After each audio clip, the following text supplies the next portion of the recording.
प्रतियोगिता वाले दिन पूरे राज्य को फूलों और पत्तियों से सजाया गया था। हर तरफ सफाई दिखाई दे रही थी। सभी के घर अच्छे अच्छे रंगों से रंगे हुए थे। राजा के बड़े से गेट पर अरुंधति के पिता कुछ मंत्रियों के साथ मिलकर दूसरे राज्य से आने वाले राजाओं और मंत्रियों और प्रतिभागियों का स्वागत कर रहे थे। एक उल्लास उमंग का वातावरण था। चारों तरफ जैसे खुशियां ही खुशियां दिख रही थी। घोड़े और हाथी आने वालों के लिए अलग इंतजाम किया गया था। पालकियों से हर राज्य की लड़कियां, राजकुमारियां, मंत्री पुत्री और उच्च स्थान के रहने वाले बच्चे जिन लोगों ने प्रतियोगिता में भाग लिया था सब आ रहे थे। उन सब का इंतजाम अलग से किया गया था। सब धीरे धीरे करके राज्य के सबसे बड़े मैदान हॉल में इकट्ठा होने लगे। सभी के बैठने का इंतजाम किया गया था। ऐसे गोलाकार लकड़ियों से बैठने का स्थान बनाया गया था कि आम नागरिक आराम से बैठकर राज्य में होने वाली प्रतियोगिता को देख सकते हैं। धीरे धीरे लोगों से स्थान बनना शुरू हो गया। अन्य राज्य से आने वाले राजकुमार, मंत्री के पुत्र और राजाओं को अलग स्थान, ऊंचा स्थान दिया गया था और मैदान के सामने ही राजा रानियों की और राजकुमारों को बैठने का इंतजाम किया गया था। इधर अरुंधति के घर पर, अरे माँ मुझे तैयार करने दो। अरुंधति अपनी माँ के पीछे पड़ी हुई थी कि उसके लाए हुए वस्त्र वह पहनकर। उसकी माँ ने जब वह वस्त्र देखे तो पहनने से इनकार कर दिया। अरुंधति के हाथ में गुलाबी रंग का लहंगा था जिस पर बहुत ही महीन कारीगरी की गई थी। उसने यह वस्त्र तुम पर बहुत ही अच्छे लगेंगे, यह मैं नहीं पहन सकती, आप यही पहनेंगी। वह जबरदस्ती अपनी माँ को कपड़े देते हुए कहने लगी। मजबूर होकर उसकी माँ तैयार होने चली गई। माँ, आज आपको सभी औरतों के सामने सबसे सुंदर दिखना। मुझे मालूम है कि आप हर जगह जाने पर अपमान किया जाता है, लेकिन आज आप सर ऊंचा करके चलेंगी। अरुंधति भी तैयार होना था। वो भी अपने कमरे में अपनी अंगूठी को सामने किया और वहाँ का वुमेन क्लॉथ शॉप यह कहते हुए कमरे में जल्ला बनाने लगी और जल्दी वुमेन क्लॉथ की शॉप दिखने लगी। अरुंधति तेजी से अंदर गई और चारों तरफ देखने लगी। तभी उसकी नज़र एक ब्लैक कलर के गाउन पर पड़ी। वह काले रंग की गाउन बहुत ही सुंदर थी। प्राचीन काल में इस तरह के वस्त्र नहीं पहने जाते थे, लेकिन उन सब से अलग लगने के लिए यही चुनाव किया। उसने जल्दी से गाउन लिया और इससे मैचिंग ज्वेलरी और सैंडल लेकर तेजी से अपने कक्ष में वापस आ गई। तभी देवराय अंदर आए हुए उन लोगों को आवाज़ देने लगे, प्रिया, अरुंधति, जल्दी करो, मैं तुम लोगों को लेने आया हूँ। वह दोनों प्रतियोगिता में पहुंच चुके थे, लेकिन जल्दी करिए वरना हम लोग विलंब हो जाएंगे। अरुंधति की माँ अपने पति की आवाज़ सुनकर बाहर निकली। हे ईश्वर! देवराय ने अपने दिल पर हाथ रख लिया। उन्होंने जब अपनी पत्नी को देखा, वह बहुत ही सुंदर लहंगा पहने हुई थी। अरुंधति ने अपनी माँ को सोने के जेवर से ऊपर से नीचे तक लाद दिया था और उनके चेहरे पर हल्का सा मेकअप किया था, जिससे वह बहुत ही सुंदर दिख रही थी। अपने पति को देखकर उसकी माँ शर्मा गई। प्रिया, यह तुम ही हो ना? देवराय बड़े प्रेम से अपनी पत्नी के हाथ पकड़ते हुए कहा।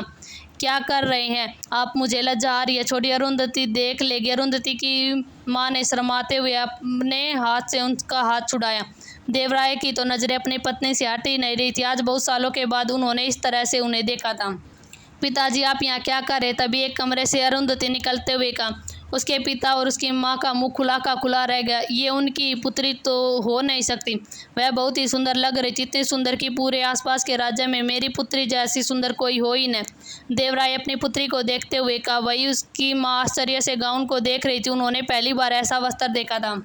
अरुंधति ने एक हैवी ब्लैक गाउन पहना हुआ था। होठों पर लिपस्टिक, कानों में बड़े बड़े बाली और अपने लंबे बालों को जुड़ा बनाए हुए था, जिसकी बालों के लट्टे चेहरे पर थी। गले में मैचिक के नेकलेस और खुशबू से महक रही थी। हाथों में ब्रेसलेट, बड़ी बड़ी आंखों पर काजल और मस्कारा, जिससे उसकी आंखें बहुत ही खूबसूरत लग रही थी। अरुंधति पहले से ही बहुत ही सुंदर सी, जरा से मेकअप और सुंदर और लग रही थी। माँ, बहुत सुंदर लग रही हैं। आज प्रतियोगिता में जितनी भी औरतें हैं आपको देखकर जल जाएंगी। अरुंधति ने अपनी माँ की प्रशंसा करते हुए कहा। उसकी माँ ने शर्माते हुए अपने पति को देखने लगी, जो लगातार उसको ही देखे जा रहे थे। अरुंधति ये देखा तो हल्के से हंस पड़ी। आप जल्दी करिए वरना प्रतियोगिता के समय में नहीं पहुंच पाएंगे। अरुंधति ने उन दोनों से कहा। वे तीनों पालकी पर बैठकर तेजी से प्रतियोगिता के स्थान पर पहुंचने लगी। हर्ष लीला के साथ था, जो उनकी पालकी के साथ चल रही थी। हर्ष को पालकी के अंदर उलझन होती थी। वह पालकी के अंदर बहुत ही रोता था, इसलिए अरुंधति ने हर्ष को अपनी पालकी के अंदर नहीं लिया। उसे के साथ हबसी भी तलवार अपनी कमर पर लटकाए हुए चल रहा था और इधर उधर देख रहा था। जल्दी वे लोग प्रतियोगिता के स्थान पर पहुंच गए। अरुंधति अपनी माँ का हाथ पकड़े हुए जहाँ औरतों के बैठने का इंतजाम था वहाँ पर चली गई। माँ, आप बैठिए, मुझे प्रतियोगिता में भाग लेना है, इसलिए मैं नाम लिखा कर आती हूँ। माँ ने पलकें झुका ली और बैठने का स्थान की तरफ प्रस्थान किया। जहाँ पर राजा की कुलीन परिवार की औरतें बैठी हुई थी। उन औरतों ने जब देवराय की पत्नी को देखा तो उनका मुंह खुला का ही खुला रह गया। आज वह सब की बहुत ही सजी सवरी नजर आ रही थी। बड़े बड़े जेवर, बड़े बड़े कीमती वस्त्र में वह सबको मात दे रही थी, लेकिन अरुंधति की माँ होने के नाते ही सब फीकी लगने लगी थी। अरे आप हैं, हम तो आपको पहचान ही नहीं पाए। उनमें से एक औरत ने खड़े होकर अरु की माँ के कपड़ों को छूने लगी। आपके बस्तर बहुत ही सुंदर है, और यह आपके जेवर भी कहाँ से लिए? तभी दूसरी औरत जो सेनापति की पत्नी थी वह भी आकर खड़ी हो गई और उनके सूंघते हुए कहने लगी, आप में से तो बड़ी अच्छी सुंगत आ रही है। अरुंधति की माँ ने मुस्कुराते हुए अपने स्थान पर बैठ गई। वही सब औरतें उनसे बातें करने के लिए परेशान हो रही थी। अरुंधति की माँ ने सोचा, यही वह औरतें थी कि जो मुझे अपने स्थान पर बैठने भी नहीं देती थी, मुझे सबसे अलग और नीचे स्थान पर बैठाती थी कि वह एक नीचे पद वाले पति की पत्नी है। आज ये लोग पास में बैठने के लिए एक दूसरे से लड़ी जा रही हैं।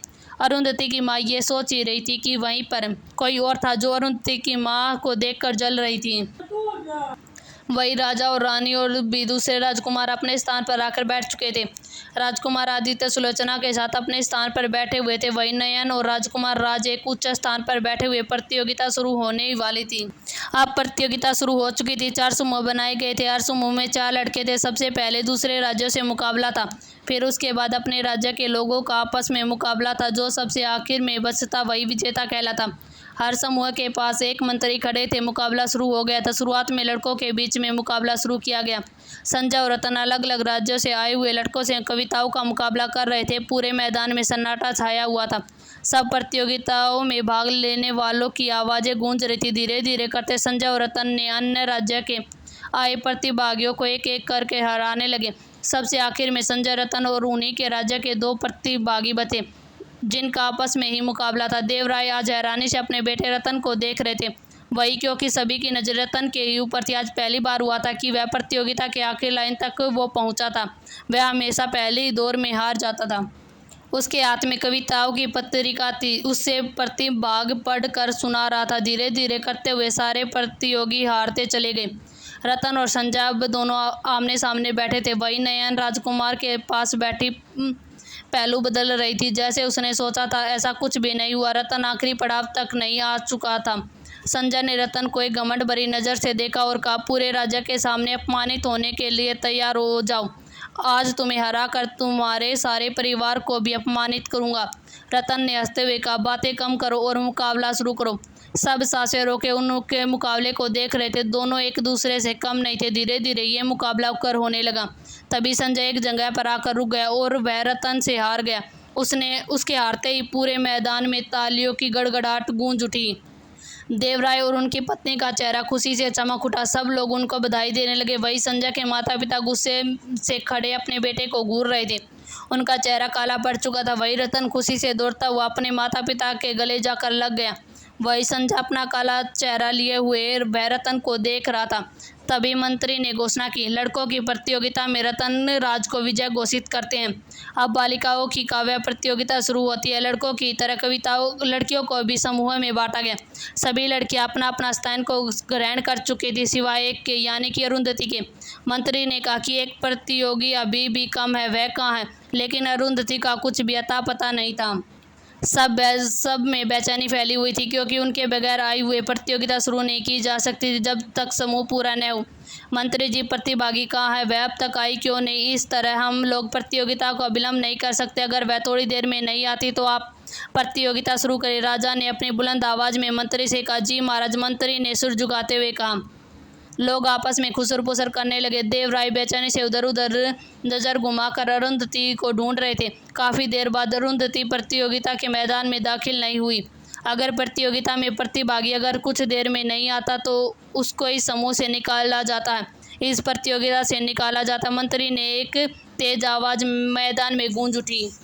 सभी लोग अपनी सांसें रोके हुए उसका इंतजार कर रहे थे। मंत्री ने इस इंतजार करने के बाद इसी के साथ उस प्रतिभागी को इस प्रतियोगिता से बाहर निकालने की आवाज़ करने ही वाले थे। तभी एक आवाज़ गूंजी, ठहरो। एक सुरीली और तेज आवाज़ मैदान में गूंज उठी। सब ने नज़र उठाकर देखा तो अरुंधति बेहद शांत से उनकी तरफ चली आ रही थी। सबकी नज़रें अरुंधति पर टिक गई थी उसने कैसा वस्त्र पहना, बिल्कुल अनोखा, यह कितनी सुंदर है, यह कौन है। सब आपस में बातें करने लगे। वही राज और आदित्य अरुंधति को देखकर अपनी ही जगह खड़े हो गए। राजकुमारी सुलोचना और राजकुमारी नयन दोनों ही हैरत से उन दोनों को देख रहे थे। अरुंधति बहुत ही सुंदर लग रही थी, उसका एक एक कदम गुरूर झलक रहा था। अरुंधति जल्दी से मंत्री के पास आकर क्षमा मांगते हुए कहने लगी, मुझे क्षमा करिए मंत्री जी, मुझे आने में विलम्ब हो गया। ठीक है, प्रतियोगिता शुरू की जाए। मंत्री ने अपनी जोरदार आवाज़ में कहा। प्रतियोगिता शुरू हो गई। धीरे धीरे प्रतियोगी अपने चयन की सीमा पर पहुंचने लगे। अरुंधति ने बड़ी ही आसानी से सभी राज्यों से आई हुई राजकुमारी और मंत्रियों की बेटी को आराम से हरा दिया। आखिर में उसी के राज्य की सेनापति की बेटी को नेहा को 2 ही कविताओं से हरा दिया। मैदान की तालियों की आवाज़ गूंज रही। देवराय का तो खुशी का ठिकाना ही नहीं था। मैदान में तालियों की आवाज़ गूंज रही। देवराय का तो खुशी का ठिकाना ही नहीं था। आज सभी लोगों की नज़र देवराज की नज़रों में देवराय के लिए सम्मान दिख रहा था। वही देवराय की पत्नी जो पंडाल में बैठी थी, वहाँ की औरतें भी उन्हें बधाई देने लगीं। वही नयन की माँ बैठी थी। वह गुस्से में अपनी जगह से उठकर अरुंधति की माँ के सामने जाकर खड़ी हो गई। इतना घमंड अच्छा नहीं है। अगर इस बात तुम्हारी पुत्र और पुत्री काव्य प्रतियोगिता जीत लिया तो इसका मतलब यह नहीं है कि तुम उससे आगे निकल जाओगी। तुम वही रहोगी हमेशा हम लोगों से नीचे। तुम कभी भी हम लोगों से आगे नहीं निकल सकती हो। अरुंधति की माँ ने मुस्कुराते हुए कहा, भाभी मैंने तो कभी सोचा ही नहीं था पहले आपसे आगे निकलने की। यह जीत मेरे बच्चों की है, उनकी मेहनत की है। मैंने आपको नीचा नहीं दिखाना चाहती थी। नयन की माँ ने यह सुनते ही गुस्से से ही वहाँ पंडाल से निकल गई। वही नयन, उसका चेहरा भी काला पड़ चुका था। तभी मंत्री ने तेज आवाज़ में घोषणा की, अरुंधति और रतन को राजकुमार राज खुद अपने हाथों से इनाम देंगे। दोनों भाई बहन एक दूसरे को देखकर मुस्कुराते हुए स्टेज की तरफ बढ़ गए। राज की नज़रें अरुंधति पर ही अटकी हुई थी। उसकी सुंदरता, उसकी चाल, उसका चेहरे का तेज उसको अपनी तरफ आकर्षित कर रहा था। सिर्फ राजकुमार राज क्यों, और भी राज्य के राजकुमार और राजा सभी उनकी नज़र को आकर्षित हो रहे थे। रतन और अरुंधति राज के सामने जाकर खड़े हो गए। राज अरुंधति के सामने आया और उन्हें इनाम देने के लिए हाथ बढ़ाया। तभी अरुंधति राज को न देखकर राजा की तरफ मुड़ गई। महाराज, अगर मैं एक निवेदन करूं तो आप मेरा निवेदन स्वीकार करेंगे? राजा ने अरुंधति को देखा और कहा, मुझे नहीं पता था राजकुमारी अरुंधति में यह भी एक गुण है। आपके सामने तो कोई टिक ही नहीं पाया। हम आपसे बहुत ही प्रसन्न हैं। कहिए आप क्या निवेदन करना चाहती हैं? राजकुमारी हाथ जोड़कर उनके सामने खड़ी होगी। अगर यही ना मेरे पिता के हाथों हम दोनों भाई बहन को मिले तो हम इसे स्वीकार करेंगे। इतना सुनते ही पूरे हॉल में सन्नाटा छा गया। यह राजकुमार राज का अपमान था। यह दूसरी बार हुआ था कि राजकुमार राज का अपमान हुआ था। राजकुमार ने गुस्से से अपनी मुट्ठियों को बंद करते हुए अरुंधति की तरफ देखा। राजा सोच में पड़ गए। तभी उन्होंने कहा, ठीक है, महामंत्री देवराय आज हमारे पास आए। देवराय घबराते हुए राजा के सामने पहुँचे। आपने सुन ही लिया होगा कि आपकी पुत्री की क्या इच्छा है, तो मैं चाहता हूँ कि आप अपने दोनों बच्चों को अपने हाथों से इनाम दें। राजा ने देवराय के कंधों पर हाथ रखते हुए कहा। देवराय की आंखों में आंसू गिर रहे थे। आज उनके दोनों बच्चे ने उनका सिर राज्य में ऊंचा कर दिया। उन्होंने प्रेम भरी नज़रों से अपने दोनों बच्चों को देखा, खास करके अरुंधति को जो बड़े प्रेम और श्रद्धा से अपने पिता को देख रही थी। वह आए, उन्होंने अपने दोनों बच्चों को इनाम दिया। अरुंधति सबके सामने जाकर उनके गले लग गई। अरुंधति को देखा देखी रतन भी उनके गले लग गया। यह मंजर बहुत ही दिल लुभाने वाला था। किसी भी माता पिता के लिए सबसे गौरव भरा पल था। वही पंडाल में बैठी उसकी माँ की आंखों से आंसू गिर रहे थे। सभी औरतें उन्हें बधाई दे रही थी। मंत्री ने घोषणा की कि आज की यह प्रतियोगिता यहीं पर समाप्त होती है और जितने मंत्री और मुख्यमंत्री है सभी राज दरबार में उपस्थित होने के लिए कहा गया।